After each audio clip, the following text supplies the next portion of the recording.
welcome back to Cinderella Phenomenon. It's raining right now, so you may or may not hear the rain. I mean, I can hear it. It was raining a little bit harder a few seconds ago, but anyways, without any further ado, let's just jump into it. There are 2 days remaining until my 18th birthday. I have been living in the palace for the last few months, and while it is not what I expected, it is still not so dissimilar that I am uncomfortable. I get to stay in my own room and am served the same food as the occupants of the palace, only now I am not expected to share my meals with the king and his family. It was strange that nobody even asked who I am, not even the king, but that did not matter. What is important is that I am back in the palace. Only a witch like Sir Mithros could have orchestrated all of this. Magic was all I needed to bring you back here. Convenient, isn't it? Who exactly are you, Sir Mithros? What is a witch like you doing here in the palace? I am your mother's faithful servant, Your Highness, but I do not recall ever seeing you here until after Mother passed away. I did not work within the palace at the time, but once your mother passed, I took a job here to fulfill her wishes to protect you. I was consumed with worry when you disappeared all those months ago. I suspected immediately that you were cursed and that the Lucas bearer had acted to keep you concealed from me. If only you could understand the relief I felt when I learned that Fritz had found you. How will you that you're not like the people at the march-in? That you will not lie to me or betray me? Sir Mithras kneels in front of me and places a hand over his heart. I made a promise to my queen that I would give you my undying loyalty, princess. I would protect you with my life. Him saying that does little to convince me that I can trust him. Everything I am doing is in service to my queen and my princess. So what is it that Mother requires me to do? Patience. I wouldn't want to ruin the surprise. Sir Mithras claims he is Mother's faithful servant. That should be enough reason for me to trust him, but I am still on edge. What is this surprise he has in store for me? My thoughts drift back to the occupants of the march-in. They kept saying that they cared about me, yet I have not heard from them at all. Even Rod, who lives here, I barely even see him. And Fritz. Since I returned to the palace, I have been seeing less and less of Fritz and more of Varg. In the beginning, I continually asked Fritz about his memories of specific days, of the times when he was Varg. Fritz never seemed to recall anything. He just smiled at me sheepishly and told me that his age was probably making his memory worse. Fritz isn't even that old! Since then, things have changed. I no longer bother asking Fritz about things he surely does not remember. Fritz does not remember anything related to Varg, yet Varg retains all of his memories as Fritz. I know I should tell Fritz about Varg, but it is the fear that he would not believe me, but also something much worse. I am worried that whatever it is inside of Fritz will only flash out at me, the part of him that Varg came from. If I were Fritz, I would not be able to believe it either. I look toward my shelf of dolls, unable to shake my feelings of disquiet. The dolls are the same as always, their glassy gazes focus on nothing and everything. It looks so empty without. No, I do not miss her. I do not miss anyone, right? The sound of footsteps pulls me out of my thoughts. Who else is wandering the halls at this time of night? I am unable to restrain my curiosity, and the emotion soon drives me from my room and out into the hallway. I gingerly follow the faded footsteps down the hallway, and there I see two familiar people, Sir Mithras and Sir Alcester. I grow impatient. Two days is an insignificant amount of time when you've already waited so long. I have been waiting years. The princess is safe and will continue to be safe, just as you have required. agreement was clear, Sir Alcaster. I will not help you until after the princess turns 18. I would remember the sort of age you have requested of me. What prevents us from killing Gennaro now? A small gasp comes from my mouth, and I am not able to muffle it in time, despite the fact that I hold my hands up to my lips to keep myself from shouting. I stop breathing even as my mind whirls. Kill the king? Why would Sir Alcaster and Sir Mithras want to do that? That sound. Do not try and distract me. What do we lose by acting now? We could lose everything if we act too hastily. I think it would do you good to learn some patience from your son. Bark. Sir Alcaster. Varg, what a pleasant surprise.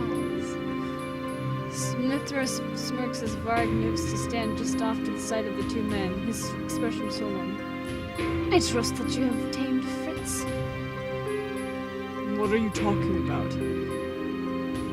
You have not noticed, even when your own son is being overwhelmed? Varg is gaining control, slowly but surely. He no longer has to wait for Fritz's consciousness to descend into sleep. In a few weeks, perhaps even days, Varg may be able to help us during the day. Then that is why I have only seen Varg at night. If he can act during the day as well, what will happen to Fritz? I hope you're not trying to avoid your mission and staying here. How curious. Perhaps Fritz is stronger than you think. That weakling? Don't make me laugh. Don't make me laugh! I'm sorry. I love that song. I haven't even seen Pebble and the Penguin, and I love that song. Because I love Tim Curry. Tim Curry is awesome. His voice is just...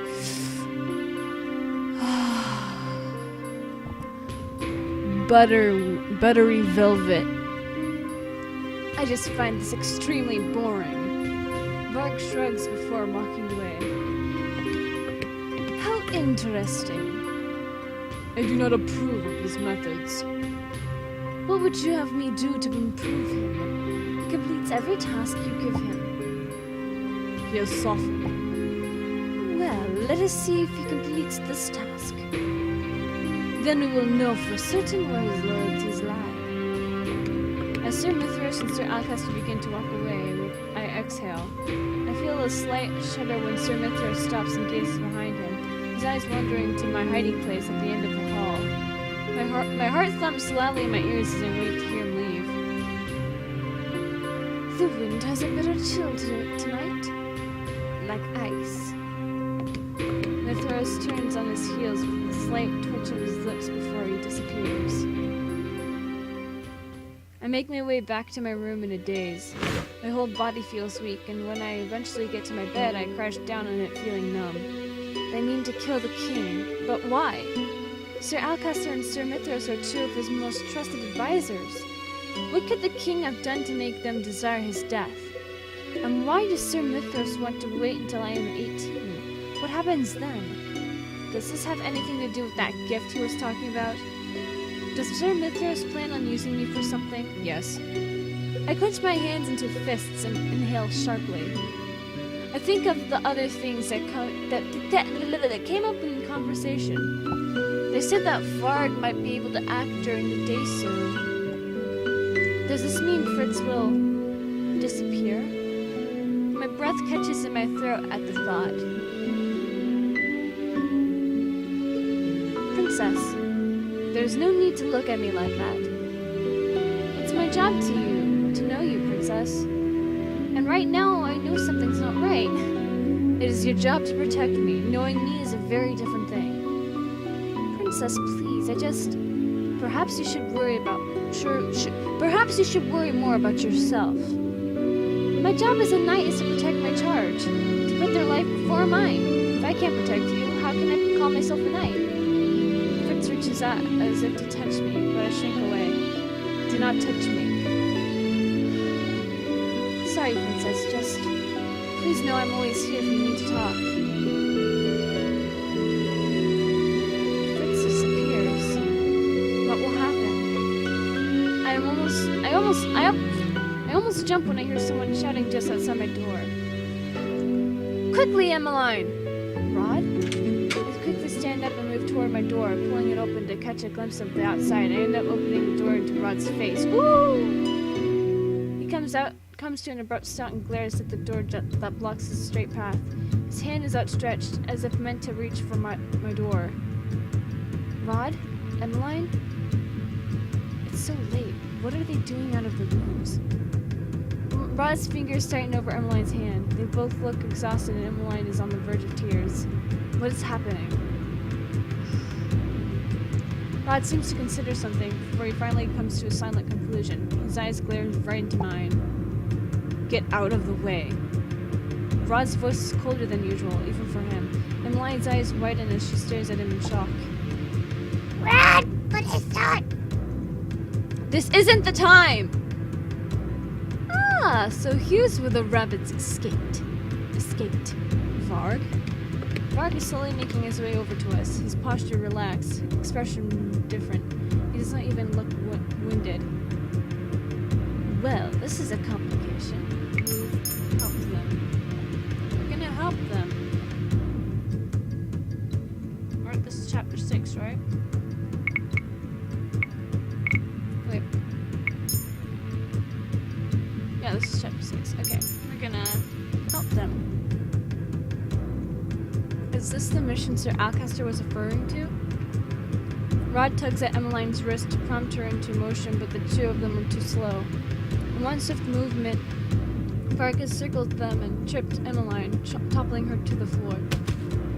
Varg moves forward to grab her, but before he can so much as touch her, I jump into action, pushing Varg from the side.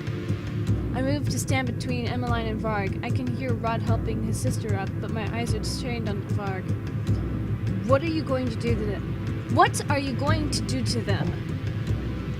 Why do you care? Why do I care? Because I know this isn't something Fritz would do. Varg hesitates, giving Rod time to act. Rod throws a vial that breaks upon impact with the floor. It releases a cloud of smoke that envelops everything around it. I feel someone's finger at my wrist, and then I am being dragged away. When my vision clears, I see Emmeline standing before me, holding my wrist tightly. Come on! What was that? It is something Lady Parfait made for our escape. Our escape? Did you really think the Marchand gave up on you? We must move. We run toward the palace tunnels, a place I have not visited in many years. I thought they barricaded this. Not quite. Do you think we've lost him? No, not yet. Emmeline turns to me, her eyebrows drawn over her eyes in a look of sympathy.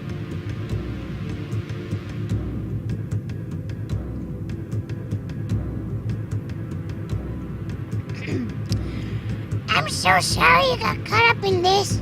I know that we were all meant to escape together according to Rod, but we were not expecting it to be like this. It was difficult to get a hold of you with Varg hanging around. But thank you for what you did back there. I don't know what I would have done if you hadn't helped us. I'm suddenly uncomfortable speaking to her, so I turn to face Rod instead. What does Varg want with you?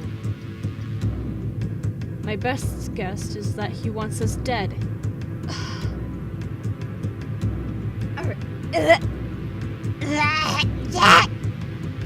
That can't be...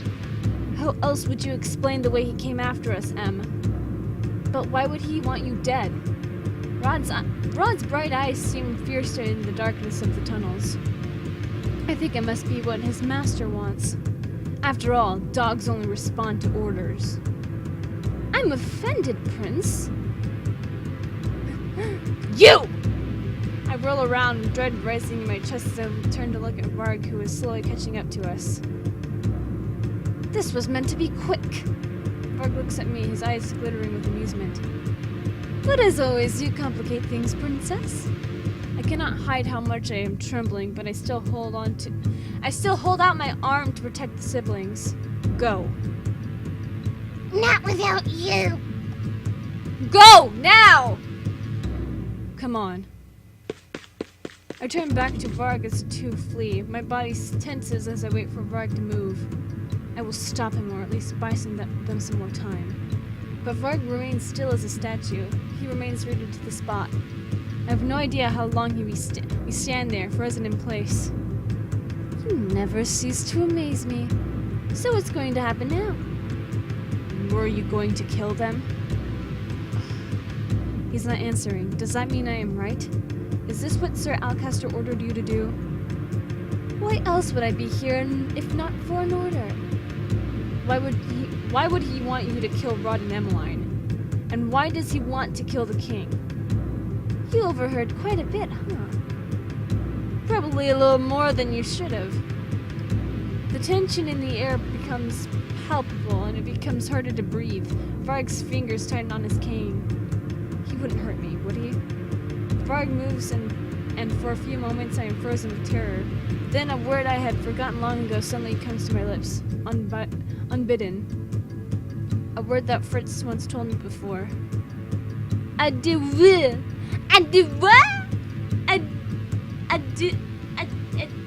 know how to fucking say that, okay?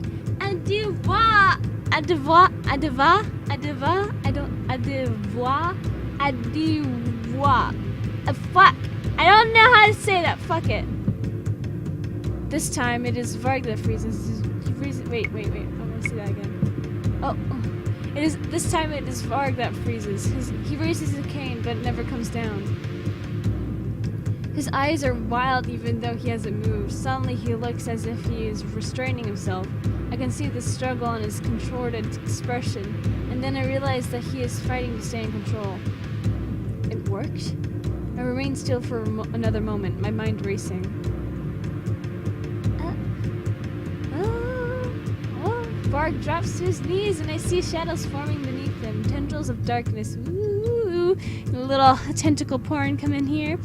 Did a little tentacle action here of darkness snake their way up his body, beginning to engulf him.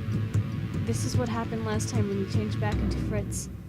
There is still awareness in Varg's eyes, however. His gaze is cold and accusatory. It remains that way even as the shadows creeps their way up his face. I find my feet again and rush past Varg into the depths of the palace. I run, too frightened of what I might find if I look back. I'm gonna find Fritz. Are you alright? If you are truly worried for my safety, then you should have told the king how unsafe it is for me to leave the palace. Isn't that the knight's job, Sir Fitzgerald? Do you have so little faith in me? What? Don't you trust me to keep you safe, princess? 3 years ago, when I swore that I would give my life for yours, I meant it. I still do. I would never let anything harm you, ever. Aww. Perhaps I need to make another promise to you, princess, so that I may ease your worries. Remember this carefully, okay? À devoir. À devoir. À devoir. What does that mean? It's from an old language that no one speaks anymore. It's what people used to say when they were calling for help. Something to call when I need help. If for any reason I'm not there and you need me, just say the word. Scream it at the top of your lungs if you need to. I promise I'll come running. A knight would never break a promise to his lady. Oh. Trust in me. I have to go. Aww. You're so mean.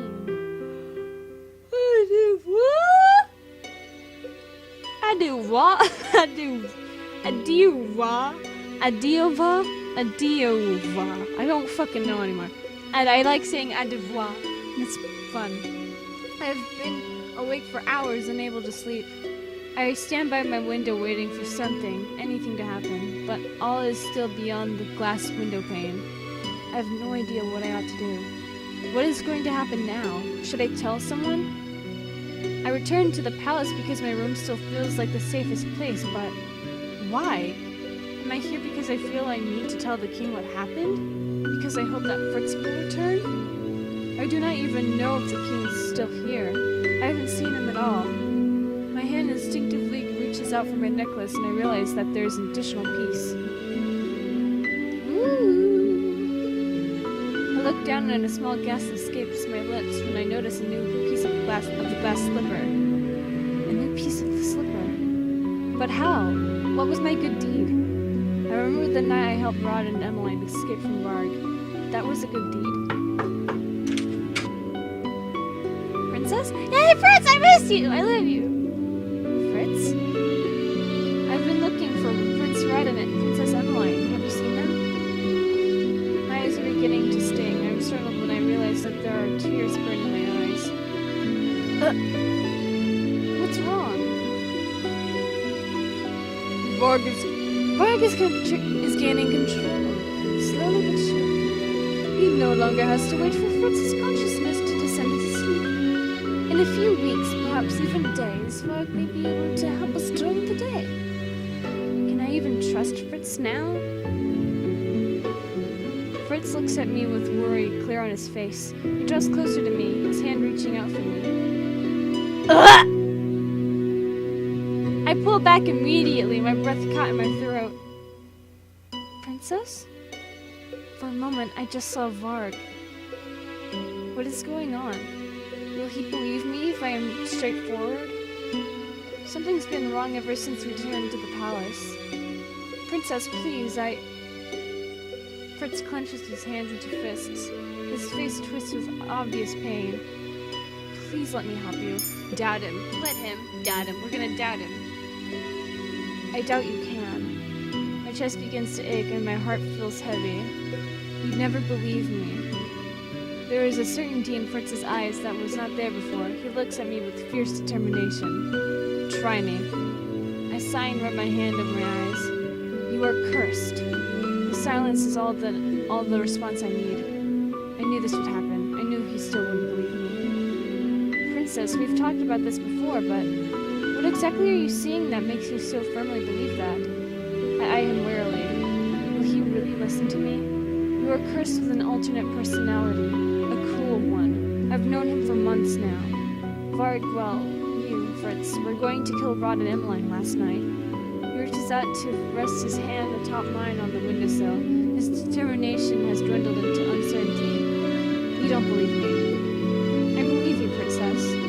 I can see it in your eyes, Fritz. You doubt me. I do not doubt you, Princess. I am just confused. How could I not know about the existence of an alternate personality, or about a curse inflicted on me? I pull my hand away from him and cross to the other side of my room so that my bed acts as a barrier between us. But Varg knows you. How is it possible that Varg is so aware of you when you do not even know he exists? I begin to pace, my emotions whirling. And how am I to trust you when you won't even trust me? I knew you weren't going to believe me. How could I have been so stupid to think that you would? Princess. He begins to move toward me, but I stop him in his tracks with a single glare. Don't. Silence descends upon my room. When I finally look at Fritz again, the man I see is a stranger. Gone is the Fritz that I once knew, and standing in his place is nothing but a shadow. I thought he'd be different. He showed me so much kindness and pretended to care, and yet... Mother was right. Mother was always right. I feel a dull ache in my chest as I turn on my heels to look away from Fritz. This is what happens when you trust in someone. This is what happens when you begin to believe in others. This is what happens when you begin to believe in others. Yes. Yes! I was waiting for it. I'm like, come on, I need it. I need some spice in my life. Give me some spice. I love some spice. Spice is good. Spice is good. Spice is good, yes. I didn't know. I gasp when I feel strong arms around fuck. I grasp when I feel strong arms wrap around me from behind. I can feel Fritz's warm breath against the back of my neck. It sends shivers tumbling down my spine. Let me go, Fritz. No. I order you to let me go! But Fritz only tightens his grip. While the warm embrace is suffocating, it is also oddly comforting. Sorry, Princess, I cannot be ordered to leave you like this. Ah! Yes, I'm wait. Back. Okay, yeah. Okay, just making sure. We just need to take screenshots of all the little subtle changes in his face. Yes. His mouth opens. Oh, take screenshot. Come on. It's a variety now.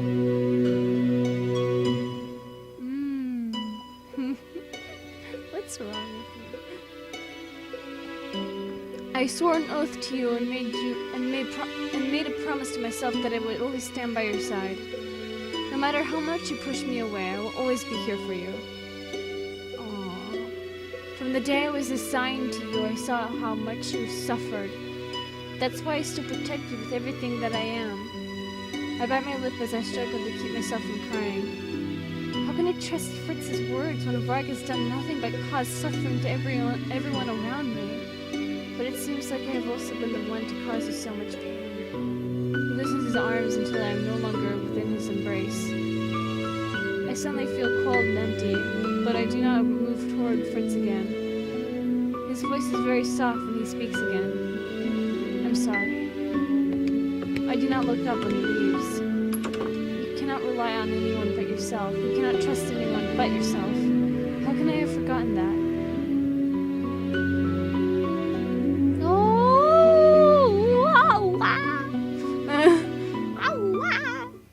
If I had been able to have my way, I would not have left my room at all. After everything that has happened, I do not think I want to know what Sir Mithras' request is. I am also worried about his so-called wonderful gift he wants to show me.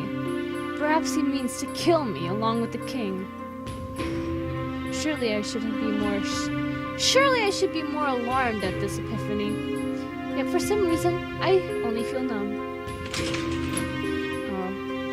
I do not acknowledge Varg when he enters the room. Princess, I'd ask what you're thinking about, but it's written all over your face. That, and I happen to have the memories of it too. Poor princess. Your knight in shining armor turned out to be less of a hero than you thought. Stop it. Hurts, does it? Hurts, doesn't it? Well, I did tell you. I wonder why you're so surprised. Varg, you... I think you're annoying our Princess Varg. Sir Mithras' presence, for once, is actually a relief. He bows to me, but I no longer believe the smile on his face. Princess, you have my most sincere thanks for agreeing to meet me at such late notice. What is it that you want to show me, Sir Mithras? Actually, answer me this first, as it has been troubling me for some time. Why do you want to kill the king? I see we have much to talk about. Let us walk and talk, if you do not mind. Sir Mithras looks at Varg. Do not disturb us, Varg. Whatever. Who needs you guys? I didn't want to come. I didn't want to disturb you guys in the first place. Varg disappears back into whatever shadow he'd emerged from as Sir Mithras and I make our way back into the hall.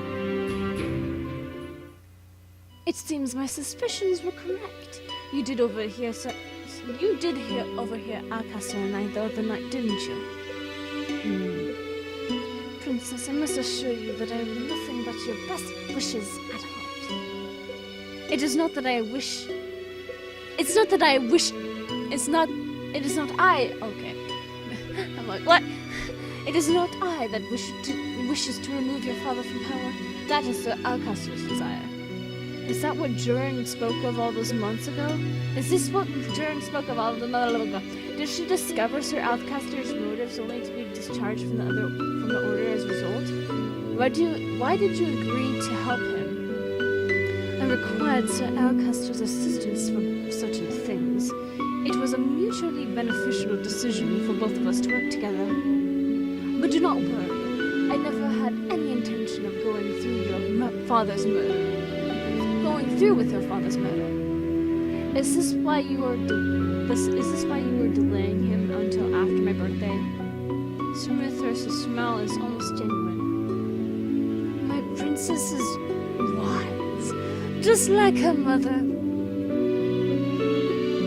I realize that Sir Mithras has led me into the secret tunnels. Where are you taking me now? My princess is also impatient, just like her mother. The impudence of his... I have never heard this. The impudence of this mother. Of this man! Fuck! I hope that's how you pronounce it. Impudence. You said Varg answered to you, but he also carries out Sir Alcaster's orders. It was Sir Alcaster's desire to take over Endley as clearly as he could. He sought to accomplish that by killing all of those with a claim to the throne, Sir Rod and Emmeline. But I was never going to let him kill you. In exchange for ensuring your safety, Sir Alcaster required, among other things, a servant. So I provided him with one. Sir Alcaster needed someone that could remain close to him, hidden in plain sight, so to speak. He also required that they have the skills of a trained knight. Sir Fitzgerald was capable of guarding you, my princess, but he was not as capable of carrying her out to Sir Alcaster's other orders. But why go to such lengths to curse Fritz? Princess. Sir Mithras focuses his intent gaze on me.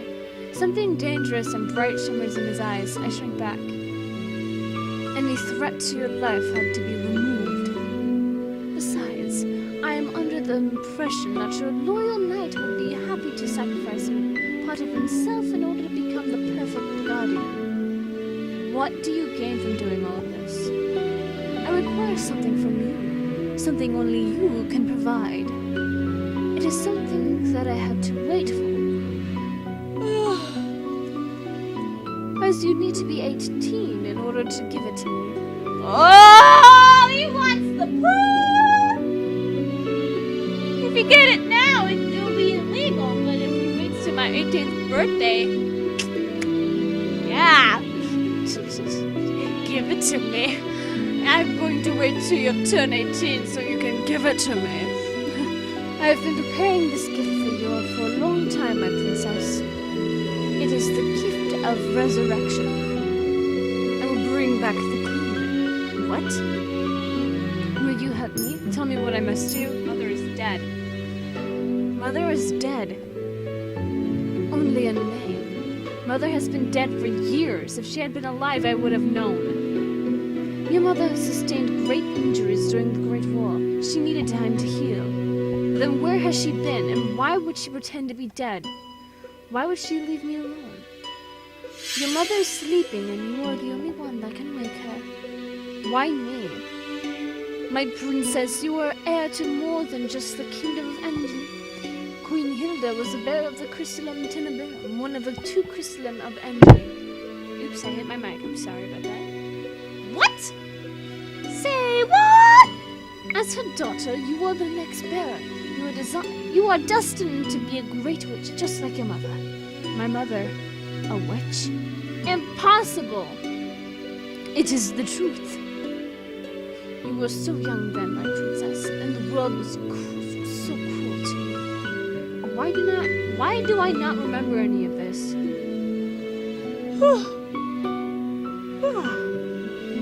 The queen sought to protect you and shrouded your memories of the pain you suffered at the hands of humans. Is this why the people of Angeli despise and fear me? But once you turn 18, you will inherit the full abilities of the Tenebrarum bearer. With that power, we can revive your mother. Is this not what you've been dreaming of since you lost her? I dare not even dream this was possible. For so many years, all I wanted was for mother to return to me. But now, no, I cannot Mother was the only person I could trust. She's still the only person who loves me. I have made my decision. Tell me what I must do. Sir Mithras smiles and steps aside. Behind him is a large rusty door. Come with me. Our mother's so pretty. Oh my god, she's pretty. Yes, I'm taking a screenshot of this. I didn't think we'd actually get to see what she looked like, but now I'm happy that we did. I was like, are we actually ever gonna see Mother, or... But... What is it with all these games and evil mothers? Am I right? First it's Cinderella phenomenon, and then it's like Cupid, our mother character. Like, what is it with moms being so evil in these two games? Like, what the fuck? I have to sneeze. This is fantastic. Don't you just hate it when you're about to take a screenshot and then you have the sensation of wanting to sneeze or having to sneeze? Mother! She is still as beautiful as the day she became one with the Tenenbaum. Sir Mithras reverently strokes his hand across the Tenenbaum as if caressing Mother's face. These last 4 years I've come to visit her as much as I possibly can. But I cannot wait to see her beauty grace the halls of the palace once more. Sir Mithras turns to me. Place your hands on the Tenenbaum. Wait, before I do this, Sir Mithras, you said you have no desire to kill the king. Yes. Swear to me that you will not allow Sir Alcaster's plans to succeed. Swear that you will protect the lives of the royal family. I do not wholly understand why I am asking this of Sir Mithras, yet a part of me feels compelled to do so. I may not see them as much of a family, but they have done nothing to deserve death. My princess, swear it! Very well. I swear I shall not allow Sir Alcaster to kill any of the royal family.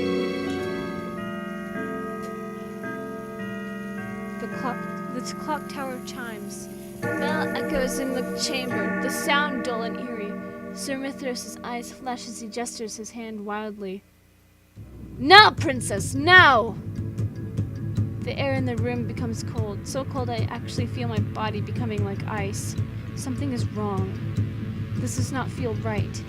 I try to move away, but my attempts are thwarted by some kind of magical force. The Tenenbaum is pulling me toward it. Sir Mithras! It is too late to turn back now, princess. No! The pull is strong. I am drawn to it like a magnet.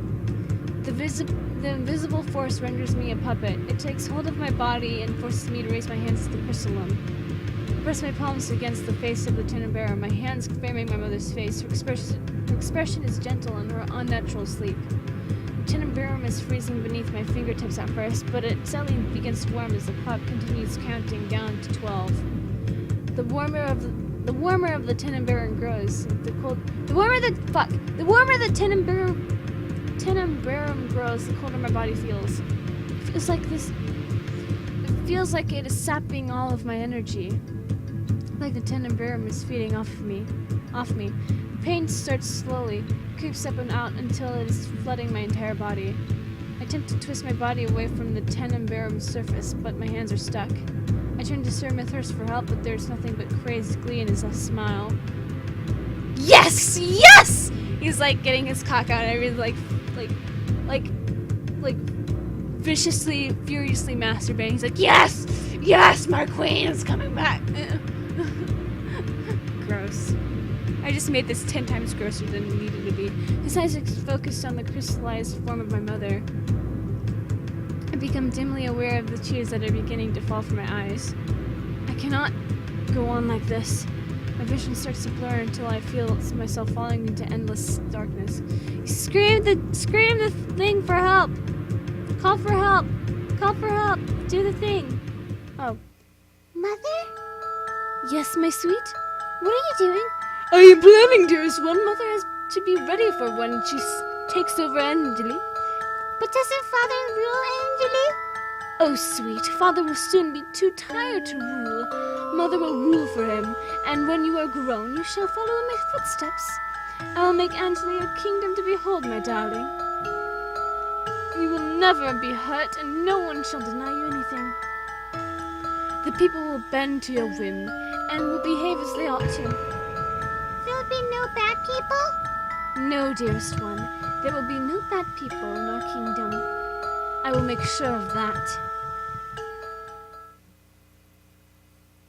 Chapter 7, Perspective. Well, guys, that's gonna be it for this episode of Cinderella Phenomenon. So with that being said, if you guys enjoyed this episode of Cinderella Phenomenon and you would like to see more of this game, then leave a like down below, leave a comment down below, share it with your friends, subscribe if you haven't, ring that notification bell, and remember, die safely. Bye-bye!